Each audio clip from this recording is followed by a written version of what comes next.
नमस्कार दोस्तों, कैसे हैं आप लोग। मैं विवेकानंद मिश्रा अपने चैनल पे आप सभी लोगों का स्वागत करता हूं, वंदन करता हूं, अभिनंदन करता हूं। इस चैनल पे जितने भी शिक्षकगण, प्रधानाचार्यगण और अभिभावकगण जुड़ते हैं उन सभी लोगों का बहुत बहुत स्वागत है और अभिनंदन है। जितने भी प्यारे प्यारे बच्चे इस चैनल पे जुड़ते हैं उन सभी बच्चों को 2024 की ढेर सारी शुभकामनाएं। खूब ला करके मन पढ़िए और 2024 की बोर्ड परीक्षा में बिल्कुल 100% सफलता ला करके दिखाइए। प्यारे बच्चों, आज हम लोग चलते हैं अपना जो लेसन है अजंता। जो कक्षा 10वीं में बच्चे पढ़ रहे हैं, जो बोर्ड की परीक्षा इस साल देंगे 2024 की, जो बोर्ड की परीक्षा देंगे उन सभी बच्चों का ये 6वां लेसन है जिसका नाम है अजंता। डॉक्टर भगवत शरण उपाध्याय के द्वारा लिखा हुआ लेसन है। जो अजंता और एलोरा नामक गुफाएं हैं उसी अजंता पर ये पाठ आधारित है। आप लोगों के बोर्ड परीक्षा की दृष्टि से ये बहुत ही इम्पोर्टेंट लेसन है जो डॉक्टर भगवत शरण उपाध्याय के द्वारा लिखा हुआ है। मैं किताब से आप लोगों को पढ़ाता हूँ, आप लोग भी अपने आगे किताब रख लीजिए। किसी भी प्रकाशन की कोई भी किताब हो, कोई दिक्कत नहीं है, आप रख लीजिए। पेंसिल साथ में रख लीजिए ताकि जो भी कठिन कठिन शब्द आएँ उन सारे कठिन शब्दों को आप लिख करके और फिर कॉपी में उतार करके उसको इरेज कर दीजिए। पाठ शुरू करने के पहले एक छोटा सा आप लोगों से रिक्वेस्ट है कि अगर आप चैनल पे नए आए हैं तो इस चैनल को सब्सक्राइब कर लीजिए, लाइक कर लीजिए और जो घंटी का बटन है उसको दबा करके सबसे ऊपर आल को क्लिक कर दीजिए ताकि जो भी वीडियो का नोटिफिकेशन आएगा वह शुरू में पहले आप ही के पास आएगा। तो चलते हैं, हम लोग अपना लेसन पढ़ते हैं अजंता। डॉक्टर भगवत शरण उपाध्याय के द्वारा लिखा हुआ यह जो है निबंध है, जो एक सशक्त निबंध है, उसको हम लोग पढ़ते हैं। लेखक कह रहा है कि जिंदगी को मौत के पंजों से मुक्त कर उसे अमर बनाने के लिए आदमी ने पहाड़ों को काटा। आदमी ने क्या कहा? लेखक का कहना है कि जिंदगी को मौत के पंजों से, जिंदगी की जो मौत है, दिन पर दिन उसकी मौत आती रहती है, उनके पंजों से मुक्त कर यानी छुड़ा करके उसे अमर बनाने के लिए आदमी ने पहाड़ों को काटा। जो बड़े बड़े पहाड़ होते हैं उन पहाड़ों को आदमी ने क्या किया? काटा। किस तरह इंसान की खूबियों की कहानी और जितने भी इंसान होते हैं उनकी खूबियां, जो उनकी क्वालिटी होती है, सदियों बाद आने वाली पीढ़ियों तक पहुंचाई जाए। इन पहाड़ों को काट काट करके गुफा बनाया गया और उस गुफा पर सदियों से जो कहानियां चली आ रही हैं उन कहानियों को चित्रित किस तरह से लेखक ने बताया है कि अजंता की गुफा में किस तरह से इसका चित्रण किया गया है, उसी के बारे में हम लोगों को पढ़ना है। इसके लिए आदमी ने कितने ही उपाय सोचे। इसके लिए चित्र बनाने के लिए, जो भी कुछ चित्रकारी करने के लिए आदमी ने क्या क्या सोचे। उसने चट्टानों पर अपने संदेश को खोदा। खोदने का मतलब है छिन्नी हथौड़ी से उसको खोद खोद करके निशान बनाया जाता है, उसी को खोदना कहते हैं। ताड़ों से ऊंचे, ताड़ मतलब जो तरकुल के बड़े बड़े पेड़ होते हैं उनसे भी बड़े बड़े ऊंचे धातुओं से चिकने पत्थर के खंभे खड़े किए। धातु जैसे तांबा हुआ, पीतल हुआ, इन पत्थरों के खंभे क्या किए? खड़ा किए और उन पत्थरों के अक्षर पर मोती बिखेर दिए। खूब सुंदर सुंदर मोतियों के जैसे चांदी के, सोने के पत्थरों पर लिख लिख करके और उस अजंता की गुफा में लगाया गया। उसके जीवन मरण की कहानियां, किस तरह से लोग जीते थे, क्योंकि उस जमाने में न तो इंटरनेट था, न तो मोबाइल था, किसी तरह की कोई सुविधा नहीं थी, ताकि हमारे आने वाली पीढ़ी, हमारे वाले वंशज जान सके कि हम लोग कैसी जिंदगी जी रहे थे और किस तरह से था। सदियों के उतार चढ़ाव सरकती चली आई और चली आ रही है, जो आज हमारी अमानत और विरासत बनेगी। अमानत का मतलब होता है धरोहर, थाती। जो अजंता की गुफा है उस गुफा में जो भी कुछ बना हुआ है वो हमारे लिए धरोहर है, थाती है। लेखक आगे क्या कह रहा है? इन्हीं उपायों में एक उपाय पहाड़ भी काटना रहा है। जो ये उपाय लेखक ने अभी तक बताया है उसी उपाय में पहाड़ों को काटना भी एक उपाय बताया है। सारे प्राचीन सभ्य देश, जितने भी प्राचीन देश हैं, जितने भी पुराने देश हैं, ने पहाड़ों को काट करके मंदिर बनाए और उनकी दीवारों पर एक से एक अभिराम चित्र लिखे गए। अभिराम का मतलब होता है सुंदर चित्र लिखे गए। उन पहाड़ों की जो दीवारें थी उन दीवारों पर सुंदर सुंदर चित्र लिखे गए। आज से कोई 2,2500 साल पहले की बात है। आज से कोई 2,2500 साल पहले से ही हमारे देश में पहाड़ काटकर मंदिर बनाने की परिपाटी चली आ रही थी। परिपाटी का मतलब क्या होता है? परंपरा। परिपाटी चली आ रही थी। अजंता की गुफाएं, जो अजंता की गुफा है, पहाड़ को काटकर बनाई जाने वाली देश की सबसे प्राचीन गुफाओं में से है। जो अजंता की गुफाएं हैं, जो अजंता के पहाड़ हैं, उनको काट कर बनाई जाने वाली देश की सबसे पुरानी, प्राचीन का मतलब क्या होता है? सबसे पुरानी गुफा है। जैसे एलोरा हो गया, एलिफेंटा हो गया, सबसे पिछली काल की हैं सब। देश की गुफाओं में या गुफा मंदिरों में सबसे विख्यात अजंता की है। जैसे एलोरा हो गया, एलिफेंटा हो गया, इन सब में अगर देखा जाए तो सबसे प्राचीन और सबसे पुरानी अजंता की क्या है? गुफा है, जिनकी दीवारों और छतों पर लिखे चित्र दुनिया के लिए नमूने बन गए। नमूना का मतलब एक आश्चर्य की बात बन गए हैं।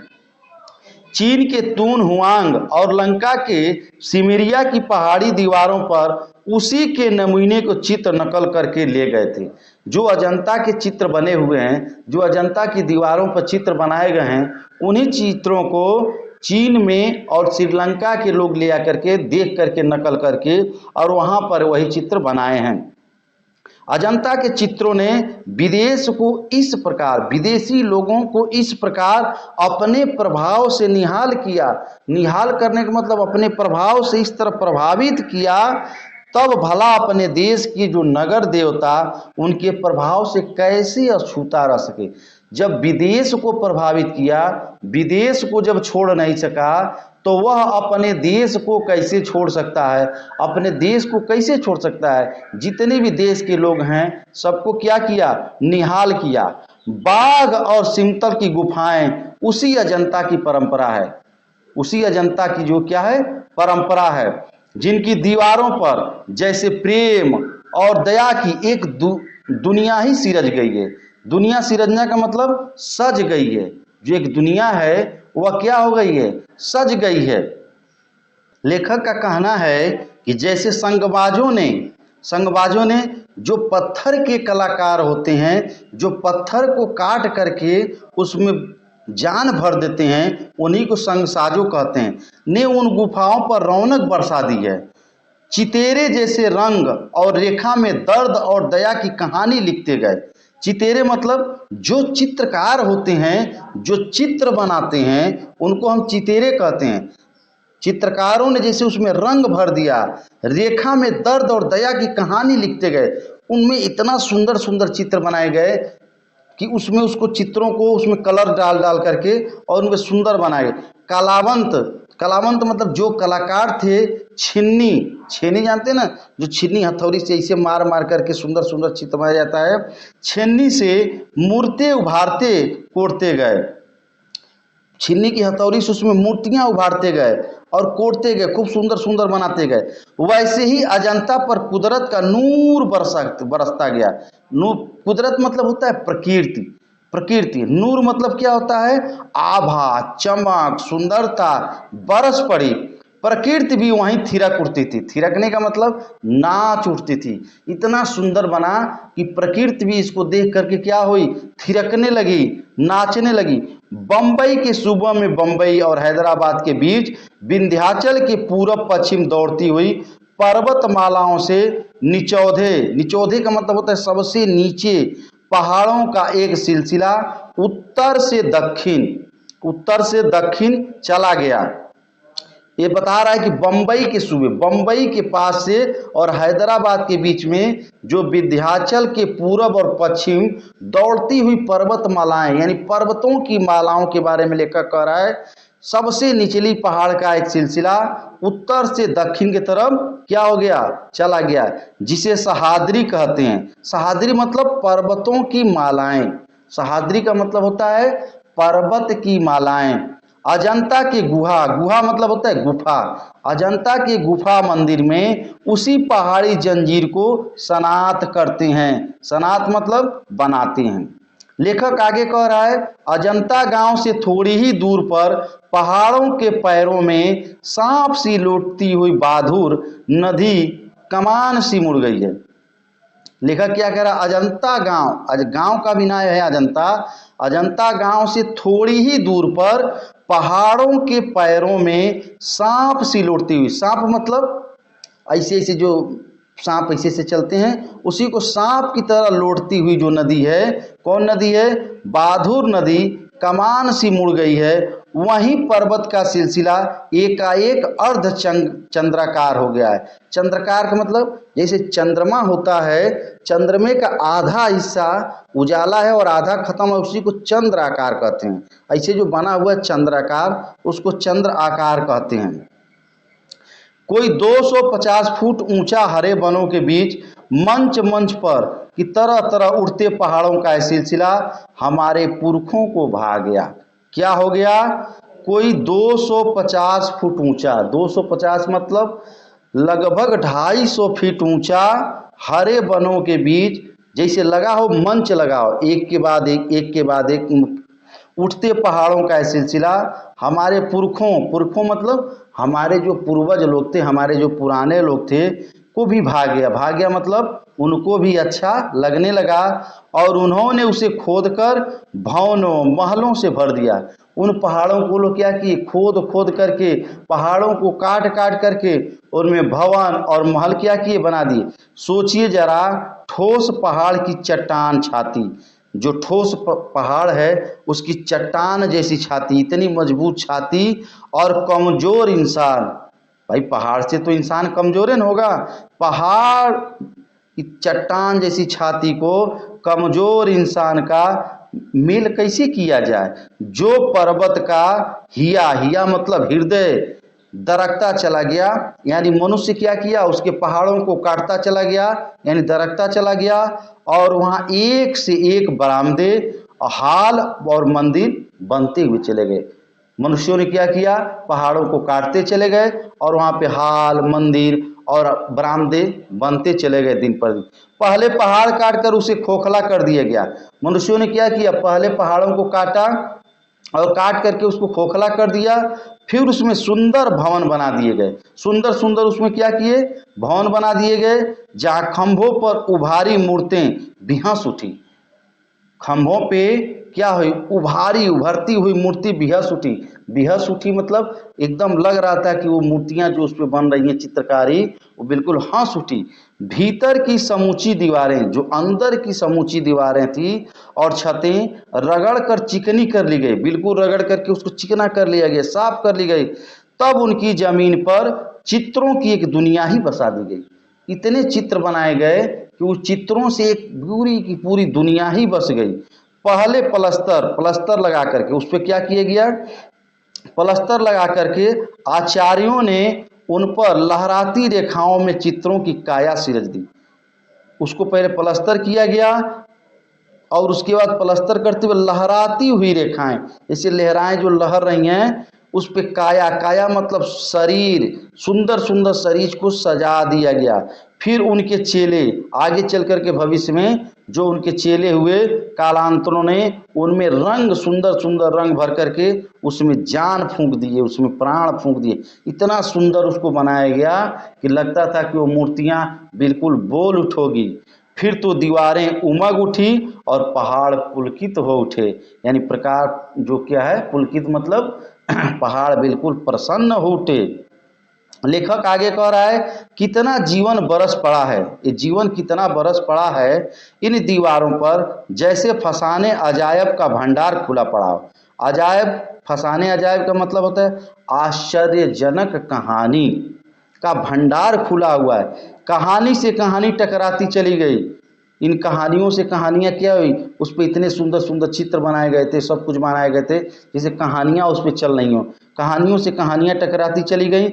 कौन कौन सी कहानी थी, बंदरों की कहानी, हाथियों की कहानी, हिरणों की कहानी, कहानी क्रूरता, क्रूरता मतलब निर्दयता, और भय, डर, दया और त्याग की, भय की कहानी, डर की कहानी, क्रूरता की कहानी। जहाँ बेरहमी है वहीं दया का भी समंदर उमड़ पड़ता है। जहाँ पे बेरहमी, बेरहमी मतलब कोई किसी के साथ जो है कि क्या बोलते हैं, बेरहमी का मतलब होता है कोई किसी के साथ दया न करे, प्रेम न करे। और जहाँ बेरहमी होगी वहीं दया भी उमड़ पड़ती है। जहाँ पाप है वहीं क्षमा का सोता हुआ फूट पड़ता है। जहाँ पे क्या बोलते हैं पाप रहेगा वहीं पर क्षमा भी होगा। अगर पाप नहीं होगा तो क्षमा किसको कहा जाएगा। राजा और कंगले, बिलासी और भिक्षु, राजा और कंगले, राजा और भिखारी, कंगले मतलब क्या होता है भिखारी, बिलासी भोग विलासिता में लिप्त रहने वाले, और भिक्षु भीख मांगने वाले, नर मतलब पुरुष और नारी मतलब स्त्री, मनुष्य और पशु सभी कलाकारों के हाथों सिरसते चले गए। यानी सभी के हाथों ये सब चीज़ें जो है चित्रकारी जो है अजंता की गुफाओं में बनाया जाने लगा, सिरकते चले गए। हैवान, हैवान का मतलब दुष्ट, हैवान की हैवानी को इंसान की इंसानियत से कैसे जीता जा सकता है। हैवान यानी दुष्ट की दुष्टता को कैसे जीता जा सकता है और इंसान की इंसानियत से कैसे जीता जा सकता है, कोई अजंता में जा कर के देखे। हम तो कभी नहीं गए हैं अजंता की गुफा में, लेकिन अब मेरा भी मन कर रहा है कि अजंता की गुफा में एक बार जा कर के देखा जाए। आप लोगों को भी मन करेगा तो जा कर के एक बार देखिएगा। बुद्ध, गौतम बुद्ध का आ गया वर्णन। गौतम बुद्ध का जीवन हजार धाराओं में होकर के बहता है। गौतम बुद्ध का जो जीवन है हजार धाराओं में होकर के बहता है।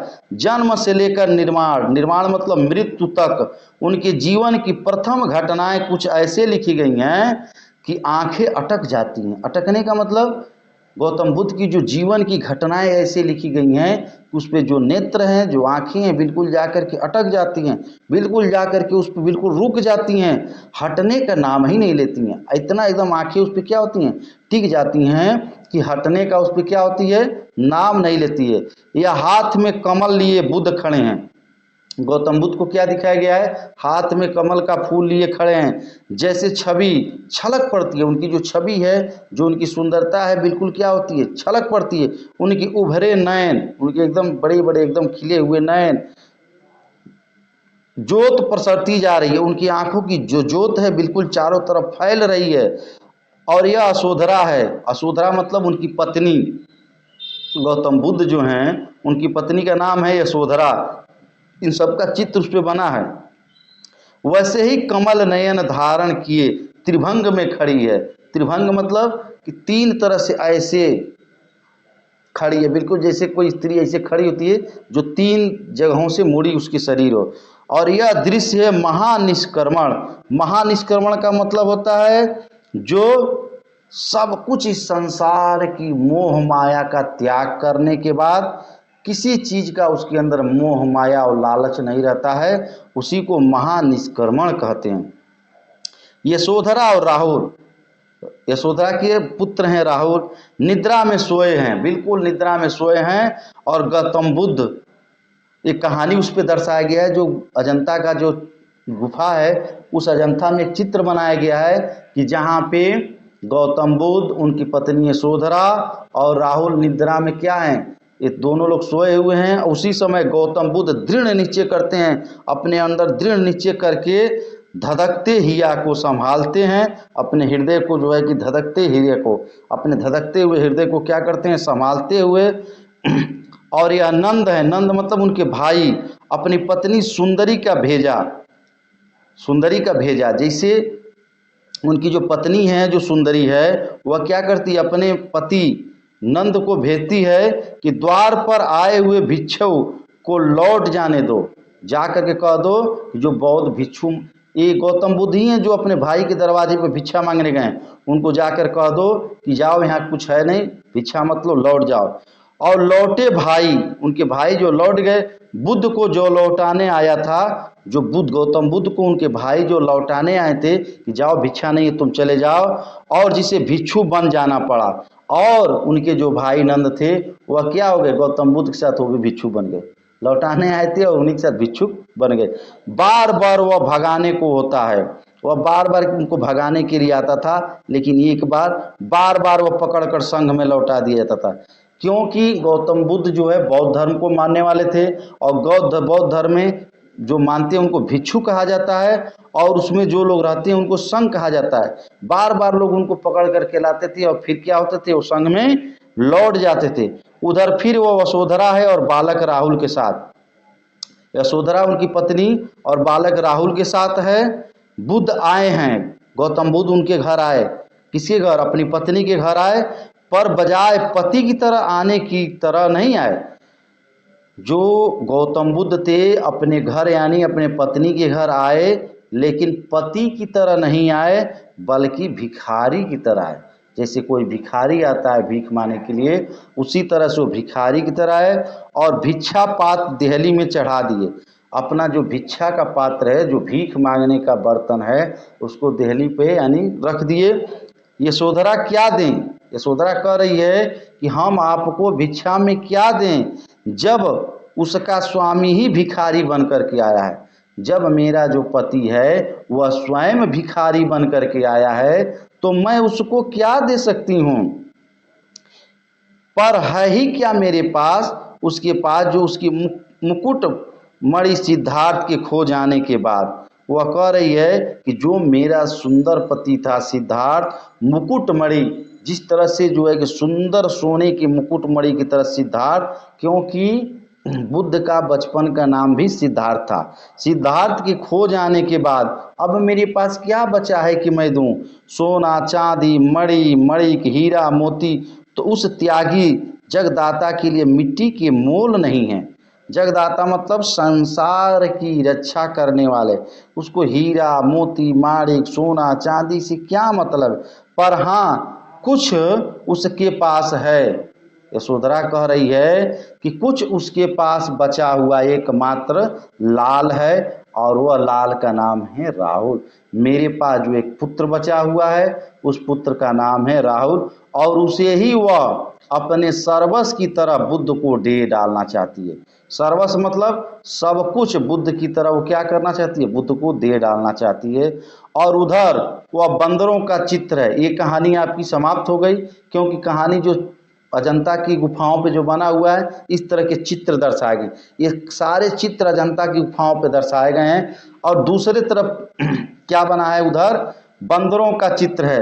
कितना सजीव कितना गतिमान, गतिमान मतलब लग रहा है कि चल रहे हैं। इतना सुंदर चित्र बना है बंदरों का कि लग रहा है कि वो बंदर चल रहे हैं। उधर हथिनियों को नहीं सॉरी उधर सरोवर में, सरोवर का मतलब होता है तालाब, सरोवर में जल विहार करता हुआ गजराज, गजराज मतलब हाथी। उधर क्या है, सरोवर मतलब तालाब में हाथी क्या कर रहा है, जल विहार कर रहा है। जल विहार मतलब जल में वह स्नान कर रहा है, और कमल दंड, कमल को तोड़ तोड़ करके अपनी हथिनियों को दे रहा है। हथिनियों मतलब हाथी की पत्नी कह लीजिए, एक तरह से स्त्रीलिंग पुरुषलिंग, हथिनियों को दे रहा है। वहाँ महलों में वह प्यालों के दौर चल रहे हैं। प्यालों मतलब मदिरा का दौर चल रहा है। उधर वह रानी, ये सारे चित्र बने हुए अजंता में। उधर वह रानी अपनी जीवन यात्रा समाप्त कर रही है। कहीं पे यह दर्शाया गया चित्र में कि कोई रानी अपनी अंतिम सांस ले रही है और अपनी जीवन लीला समाप्त कर रही है। उसका दम टूटा जा रहा है, वो बिल्कुल एकदम लग रहा है कि अब उसके प्राण क्या हो जाएंगे, चले जाएंगे। खाने खिलाने बसने बसाने नाचने गाने कहने सुनने वन नगर ऊंच नीच धनी गरीब के जितने नज़ारे हो सकते हैं सब आदमी अजंता की गुफाओं की इन दीवारों पर देख सकता है। लेखक क्या कर रहा है, खाने पीने खिलौने बसने बसाने नाच गाना कहने सुनने वन नगर ऊंच नीच धनी गरीब जितने भी नज़ारे हो सकते हैं वो सब आदमी इन अजंता की गुफाओं में जा कर के देख सकता है कि जो अजंता की गुफा है इसमें कितने सुंदर सुंदर मनोहर चित्र बने हैं। बुद्ध के इस जन्म की घटनाएं तो इन विचित्र कथाओं में है ही, उनके पिछले भी जो जन्म की कथाएं हैं उनका भी उसमें चित्रण किया गया है, वह भी उसमें क्या किया गया है, बनाया गया है। पिछले जन्म की कथाएं जातक कथा कहलाती है। गौतम बुद्ध की इस जन्म की तो कथाएं उसमें है ही, पिछली जो जन्म है उन जन्मों की भी कथाएं उसमें है जिसको जातक कथा कहा जाता है। उनकी संख्या लगभग 555 है। और इनका संग्रह जातक नाम से प्रसिद्ध है। बुद्ध जो थे, बौद्ध धर्म को मानने वाले थे, जो बौद्ध धर्म के संस्थापक हैं, जो भी आज की डेट में बौद्ध धर्म को मानने वाले हैं, उनका एक बहुत ही प्रसिद्ध ग्रंथ है, जिनका बौद्धों में बहुत मान है, बहुत सम्मान है। इन्हीं जातक कथाओं में से अनेक अजंता के चित्रों में विस्तार के साथ लिखा गया है। इन जातक कथाओं में से लेकर के और उस अजंता की दीवारों पर बहुत कुछ किया हुआ है, लिखा गया है। इन पिछले जन्मों में बुद्ध ने गज माने हाथी, कपि माने बंदर, मृग माने हिरण आदि के रूप में विविध योनियों में जन्म लिया था।